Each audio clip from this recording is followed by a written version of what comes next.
அன்பு தமிழ் நெஞ்சங்களுக்கு ஆஸ்ட்ரோ தமிழ் மகளின் இனிய வணக்கங்கள். இன்றைய பதிவில் புயலுடன் மழை வந்தே தீரும்னு சொல்லுவாங்க. அதே நேரத்தில் அந்த புயலுக்கு பின்னாடி அமைதியும் வந்தே தீருங்க.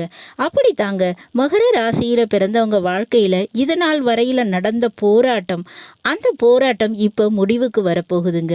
முடிவுக்கு வந்த பிறகு புதையல் கிடைப்பது போல வாழ்க்கையில் அதிர்ஷ்டமும் கிடைக்க போகுது. அதனை பற்றி தான் இன்றைய பதிவில் பார்க்க போகிறோம். பதிவினை முழுமையாக பாருங்க. பதிவு பிடிச்சிருந்தா லைக் பண்ணி கமெண்ட் பண்ணி மற்ற நண்பர்கள் உறவினர்கள் பயன்பெற அவங்களுக்கும் ஷேர் பண்ண மறந்துடாதீங்க. இதுவரை நம்முடைய ஆஸ்ட்ரோ தமிழ் மகள் சேனலை சப்ஸ்கிரைப் பண்ணாத நண்பர்கள் சப்ஸ்கிரைப் பண்ணி கூடவே தெரிகிற பெல் ஐக்கானை கிளிக் பண்ணி ஆல் ஆப்ஷன்ஸும் செலக்ட் பண்ணி வச்சுக்கோங்க. மகர ராசியில் பிறந்த நண்பர்களே, வாழ்க்கையில் எப்போவுமே குடும்பம், உறவுகள், நட்புகள் என அனைவரோடும் கூடி வாழ வேண்டும்னு நினைக்கக்கூடியவங்க நீங்கள். கூடி வாழ்ந்தால் கோடி நன்மை என்று சொல்லுவாங்க இல்லையா? அது உங்களுக்கு 100% பொருந்துங்க.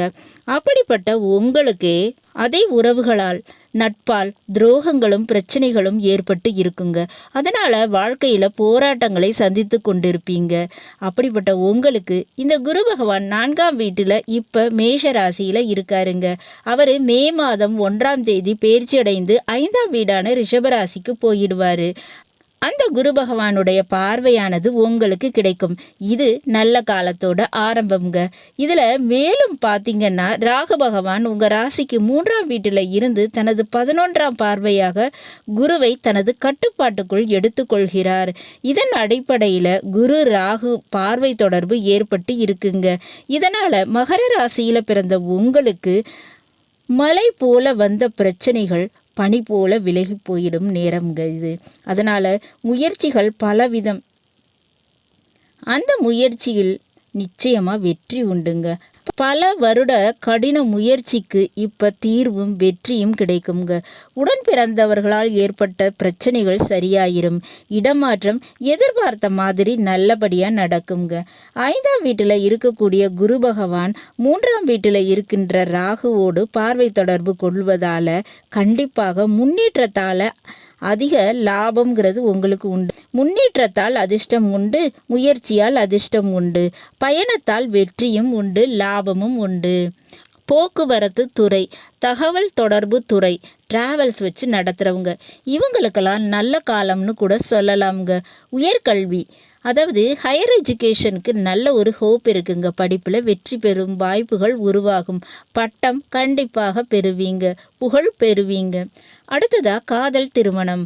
காதலில் இருக்கிறவங்களுக்கு திடீர் திருமணம் செய்ய வேண்டிய நிர்பந்தம் சூழ்நிலை உருவாகுங்க. குழந்தைகள் விஷயத்தில் சில அவசர முடிவுகள் எடுக்க வேண்டிய தருணமாக இருக்கும். அது உங்களுக்கு நிச்சய சாதகமாக இருக்க போகுதுங்க.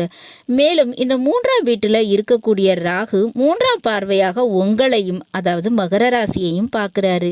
ராகு 11ஆம் பார்வையாக குருவையும் பார்க்குறாரு, 3ஆம் பார்வையாக உங்களையும் பார்க்குறாரு.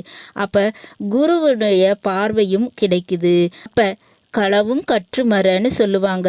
அப்படி நல்ல வேலை கெட்ட வேலை, நல்ல தொழில் கெட்ட தொழில் என எதுவும் பாரபட்சம் பார்க்காம இந்த ஒரு தருணத்தில் உங்கள் தேவைக்காக பல காரியங்களை நீங்கள் செய்ய வேண்டிய சூழல் ஏற்படுங்க. அதை செய்ய வைக்கும்.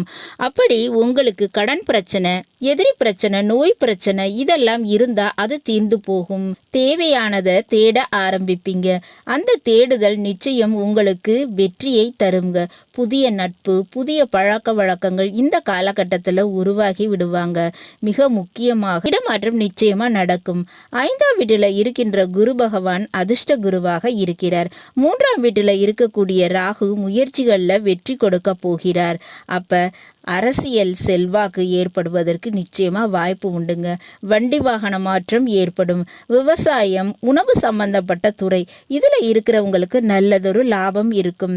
ஜவுளித்துறை கண்டிப்பாக லாபத்தினை கொடுக்குங்க.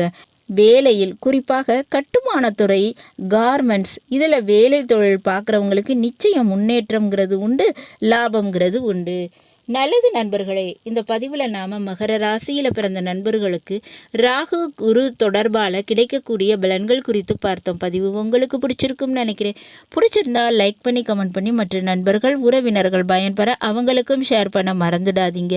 இதுவரை நம்முடைய அஸ்ட்ரோ தமிழ் மகள் சேனலை சப்ஸ்கிரைப் பண்ணாத நண்பர்கள் சப்ஸ்கிரைப் பண்ணி கூடவே தெரிகிற பெல்லைக்கான கிளிக் பண்ணி ஆல் ஆப்ஷன்ஸும் செலக்ட் பண்ணி வச்சுக்கோங்க. மீண்டும் ஒரு நல்ல வாய்ப்பினில் உங்கள் அனைவரையும் சந்திக்கிறேன். அதுவரை அஸ்ட்ரோ தமிழ் மகளின் அன்பு கலந்த வணக்கங்கள். நன்றி.